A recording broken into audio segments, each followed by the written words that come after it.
CCTV ದೃಶ್ಯಾವಳಿಗಳು ಕೂಡ ಸಿಕ್ಕಿದೆ. Latest update ಏನು ಇದರ ಬಗ್ಗೆ?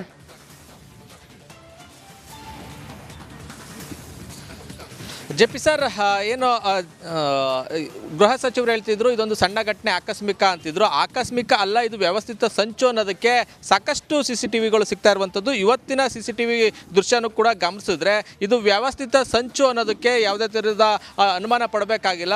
ಯಾರಿಗೆ ತೋರಿಸಿದ್ರು ಇದು ವ್ಯವಸ್ಥಿತ ಸಂಚು ಅನ್ನೋದನ್ನು ನೇರವಾಗಿ ಹೇಳ್ತಾರೆ.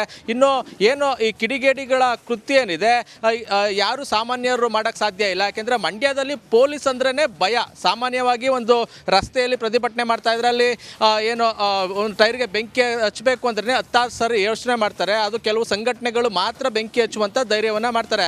ಆದರೆ ಇನ್ನು ಬೆಂಕಿ ಹಚ್ಚುವಂಥದ್ದು ಬಟ್ ಎಲ್ಲರೂ ಪೊಲೀಸ್ ಅಂತ ಯಾರು ನಿಂತಿದ್ರು ಕೂಡ ಭಯ ಪಡುವಂಥ ಪರಿಸ್ಥಿತಿ ಮಂಡ್ಯದಲ್ಲಿರುವಂಥದ್ದು. ಅಂಥದ್ರಲ್ಲಿ ಈ ರೀತಿ ಹೋಗಿ ಪೆಟ್ರೋಲ್ ಸುರಿದು ಬೆಂಕಿ ಹಚ್ಚಿ ಅನಂತರ ಪೆಟ್ರೋಲ್ ಬಾಂಬನ್ನು ಎಸೆಯುವಂಥ ಕಿಡಿಗೇಡಿ ಕೃತ್ಯವನ್ನು ಸಾಮಾನ್ಯವಾಗಿ ಮಾಡೋದಿಲ್ಲ. ಇದು ಹೊರಗಡೆಯಿಂದ ಬಂದಿರೋದ್ರಿಂದ ಬೇಕು ಅಥವಾ ಯಾರು ವ್ಯವಸ್ಥಿತವಾಗಿ ಸಂಚನ್ನು ರೂಪಿಸಿರುವಂಥವರಿಂದಲೇ ಆಗಿರೋಕ್ಕೆ ಸಾಧ್ಯ. ಹಾಗಾಗಿ ಇದು ಸಾಕಷ್ಟು ಅನುಮಾನಕ್ಕೆ ಕಾರಣ ಆಗ್ತಾ ಇರುವಂಥದ್ದು. ನೆನ್ನೆ ಒಂದು ದೃಶ್ಯವನ್ನು ತೋರಿಸಿದ ಸಂದರ್ಭದಲ್ಲಿ ಏನು ಗೋಗರಿತಾ ಇದ್ರು ಕೂಡ, ಮನವಿ ಮಾಡ್ಕೊಳ್ತಾ ಇದ್ರು ಕೂಡ ಪೊಲೀಸ್ನವ್ರು ಯಾವುದೇ ರೀತಿಯ ಕ್ರಮವನ್ನು ತೆಗೆದುಕೊಳ್ತಿರ್ಲಿಲ್ಲ. ಈ ಒಂದಷ್ಟು CCTVಗಳಲ್ಲಿ ಏನು ಪೊಲೀಸ್ನವ್ರು ಓಡಾಡ್ತಾ ಇದ್ರು ಕೂಡ ಅಲ್ಲೇ ಒಂದು ಬೆಂಕಿಯನ್ನು ಹಚ್ಚುತ್ತಾರೆ. ಇದೆಲ್ಲೋ ನೋಡ್ತಾ ಇದ್ರೆ ಎಲ್ಲೋ ವ್ಯವಸ್ಥಿತವಾಗಿ ಇದು ಸಂಚನ್ನು ರೂಪಿಸಿ ಈ ರೀತಿ ಒಂದು ಪ್ಲಾನನ್ನು ಮಾಡಿ ಈ ರೀತಿ ಮಾಡಿದ್ದಾರಾ ಅನ್ನೋ ಒಂದು ಸಹಜವಾಗಿ ಪ್ರಶ್ನೆಯನ್ನು ಮೂಡುವಂಥದ್ದು. ಇದು ತನಿಖೆ ಆದರೆ ಅಂದರೆ ಸತ್ಯಾಸತ್ಯತೆಗಳು ಬರೋಬರಕ್ಕೆ ಸಾಧ್ಯ ಇಲ್ಲ. ಅಂದರೆ ಇದು ಇಲ್ಲಿಗೆ ಮುಚ್ಚೋಗುವಂಥ ಸಾಧ್ಯತೆ ಇದೆ. ಹೀಗಾಗಿ ಉನ್ನತ ಮಟ್ಟದ ತನಿಖೆ ಆಗಬೇಕು ಅನ್ನೋ ಒಂದು ಒತ್ತಾಯ ಸಾರ್ವಜನಿಕರ ವಲಯದಲ್ಲಿ ಕೇಳಿಬರ್ತಾ ಇದೆ. JP ಸರ್, ಥ್ಯಾಂಕ್ ಯು ನಿಮ್ಮೆಲ್ಲ ಮಾಹಿತಿಗಾಗಿ. ಇನ್ನು ಸುರೇಶ್ ಗೌಡ ಮಾತಾಡಬೇಕು. ಹೌದು, ನಾಗಮಂಗಲ ಗಲಭೆಗೆ ಮತ್ತೊಂದು ಎಕ್ಸ್ಕ್ಲೂಸಿವ್ ಮಾಹಿತಿ. ಗಲಭೆಗೆ ಕೇರಳ ಮಾತ್ರ ಅಲ್ಲ, ಬಾಂಗ್ಲಾದೇಶದ ನಂಟು ಇದೆಯಾ ಅನ್ನುವಂಥ ಪ್ರಶ್ನೆ ಹುಟ್ಕೊಳ್ತಾ ಇದೆ. ಕಾರಣ ಮಾಜಿ ಶಾಸಕ ಸುರೇಶ್ ಗೌಡ ಅವರೇ ಈ ಮಾತನ್ನ ಹೇಳ್ತಿದ್ದಾರೆ. ನಾಗಮಂಗಲದ ಮಾಜಿ ಶಾಸಕರೇ ಸಿಡಿಸಿದ್ದಾರೆ ಹೊಸ ಬಾಂಬ್. ಬಾಂಗ್ಲಾ ಪ್ರಜೆಗಳ ಕೈವಾಡದ ಶಂಕೆಯನ್ನ ವ್ಯಕ್ತಪಡಿಸಿದ್ದಾರೆ ಸುರೇಶ್ ಗೌಡ ಅವರು. ಇಬ್ಬರು ಕೇರಳ ಮೂಲದವರು ಇದ್ದಾರೆ ಅಂತ ಹೇಳಲಾಗ್ತಾ ಇತ್ತು. ಅವರಿಬ್ರು ಕೂಡ ನಿಷೇಧಿತ PFI ಸಂಘಟನೆಗೆ ಸೇರಿದ್ದವರು ಅನ್ನುವಂಥ. ಕೇರಳದವರು ಇದ್ದದ್ದು ನಿಜ. ಅಂದ್ರೆ AS41 A66 ಇಬ್ರು ಇದ್ದಾರೆ.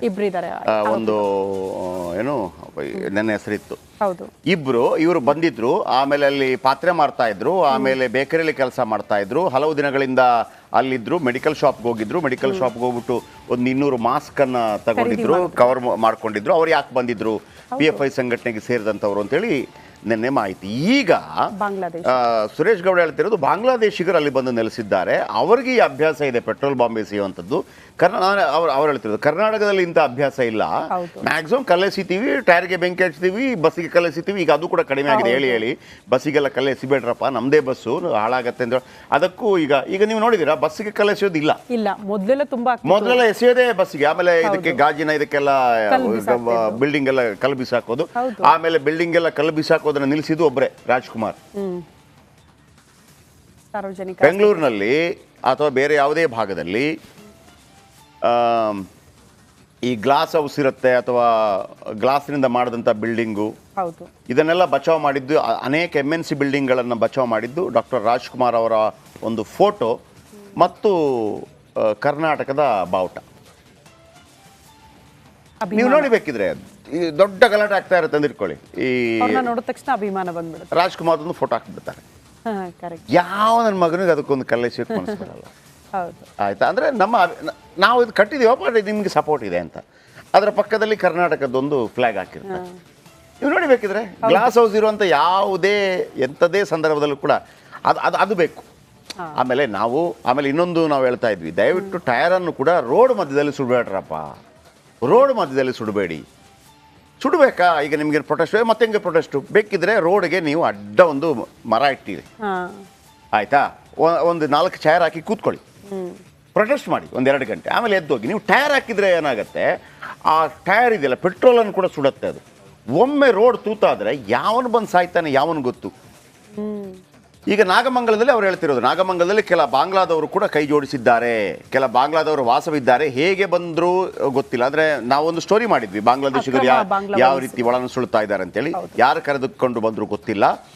ನಾನು ಶಾಸಕನಾಗಿದ್ದಾಗಲೇ ಸರ್ಕಾರದ ಗಮನಕ್ಕೆ ತಂದಿದ್ದೇನೆ. ಮೇಲ್ನೋಟಕ್ಕೆ ಮಾತ್ರ ನಾಗಮಂಗಲ ಸಹಜ ಸ್ಥಿತಿಗೆ ಬಂದಿದೆ, ಆದರೆ ಇಂದಿಗೂ ಬೂದಿ ಮುಚ್ಚಿದ ಕೆಂಡದಂತಿದೆ.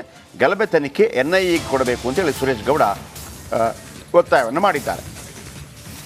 ನಾಗಮಂಗಲದಲ್ಲಿ ಕೆಲ ಬಾಂಗ್ಲಾದೇಶಿಗರು ವಾಸವಿದ್ದಾರೆ. ಹೇಗೆ ಬಂದರು, ಯಾರು ಕರೆದುಕೊಂಡು ಬಂದರೂ ಗೊತ್ತಿಲ್ಲ.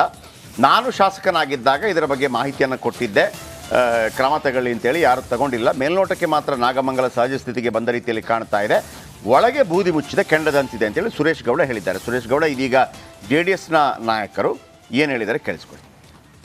ಅದರಲ್ಲಿ ತೋರಿಸಿದಾಗ ಅದು ಭವಿಷ್ಯದಲ್ಲಿ ನಾಗಮಂಗಲ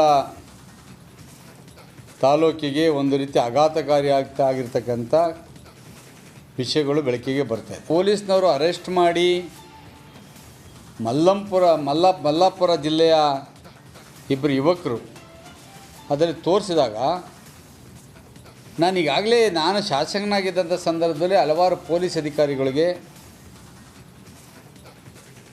ಮತ್ತು ಅವತ್ತಿನ ಗೃಹ ಸಚಿವರಿಗೂ ಸಹ ನಾನು ಒಂದು ಕಿವಿ ಮಾತು ಹೇಳಿದ್ದೆ. ನಮ್ಮ ತಾಲೂಕಿನಲ್ಲಿ ಎಲ್ಲೋ ಒಂದು ಕಡೆ ಬಾಂಗ್ಲಾದೇಶಿಯರು ಸಹ ಇದ್ದಾರೆ. ಅವ್ರು ಹೇಗೆ ಬಂದಿದ್ದಾರೆ ಗೊತ್ತಿಲ್ಲ, ಅವರೆಲ್ಲ ಯಾವ ರೀತಿ ವಾಸ ಮಾಡ್ತಾಯಿದ್ದಾರೆ ಅಂತ ಗೊತ್ತಿಲ್ಲ.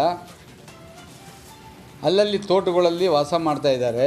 ಅವ್ರನ್ನ ಯಾರು ಕರ್ಕೊಂಬಂದಿದ್ದಾರೆ, ಸ್ವಲ್ಪ ಹುಷಾರ ನೋಡಿ ಅಂತಕ್ಕಂಥದ್ದು ಹೇಳಿದೆ. ಅವತ್ತು ಸಹ ಇಲಾಖೆ ಎಚ್ಚೆತ್ತುಕೊಳ್ಳಲಿಲ್ಲ. ಯಾರೂ ಸಹ ಪೆಟ್ರೋಲ್ ಬಾಂಬ್ನ ಎಸೆತಕ್ಕಂಥ ನಿಪುಣರಲ್ಲದಿದ್ದರೆ ಎಲ್ಲರೂ ಆರ್ಡಿನರಿ ಜನಗಳು ಎಸೆಯೋದಕ್ಕಾಗಲ್ಲ. ಅದನ್ನು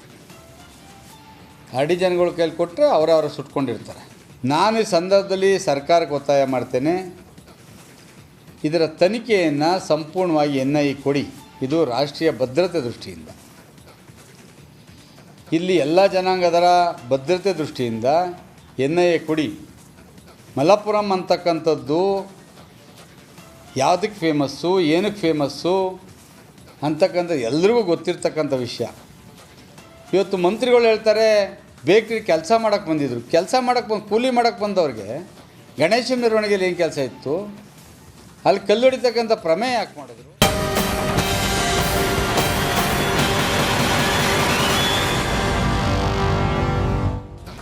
ಇನ್ನು ಮುಂದಿನ ವಾರ ರಿಲೀಸ್ ಆಗ್ತೀನಿ, ನಾಳೆ ರಿಲೀಸ್ ಆಗ್ತೀನಿ ಅಂತ ಡಿ ಗ್ಯಾಂಗ್ ದಿನಗಳನ್ನ ದೂಡುತ್ತಿದ್ದಾರೆ. ಬಿಡುಗಡೆ ಭಾಗ್ಯ ಮಾತ್ರ ಸದ್ಯಕ್ಕಂತೂ ಇಲ್ಲ. ನ್ಯಾಯಾಂಗ ಬಂಧನದ ಅವಧಿ ಇವತ್ತಿಗೆ ಮುಗಿದಿದ್ದು ಮತ್ತೆ ಅವರಿಗೆ ಕಂಟಕ ಫಿಕ್ಸ್ ಅಂತ ಹೇಳಲಾಗ್ತಾ ಇದೆ. ಈ ಕುರಿತ ಒಂದು ರಿಪೋರ್ಟ್ ಇಲ್ಲಿದೆ ನೋಡಿ.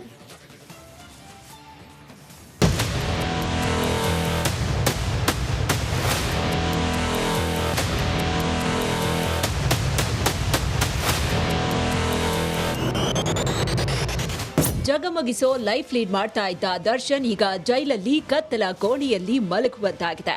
ರೇಣುಕಾಸ್ವಾಮಿ ಕೊಲೆ ಆರೋಪದಲ್ಲಿ ಕಂಬಿ ಹಿಂದೆ ಹೋಗಿ 3 ತಿಂಗಳಾಗ್ತಾ ಬರ್ತಾ ಇದೆ.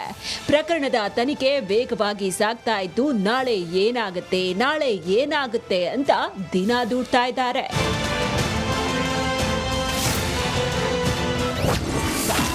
ಇವತ್ತು ಜಡ್ಜ್ ಮುಂದೆ ಡೆವಿಲ್ ಗ್ಯಾಂಗ್ ವಿಡಿಯೋ ಕಾನ್ಫರೆನ್ಸ್ ಮೂಲಕ ಹಾಜರು.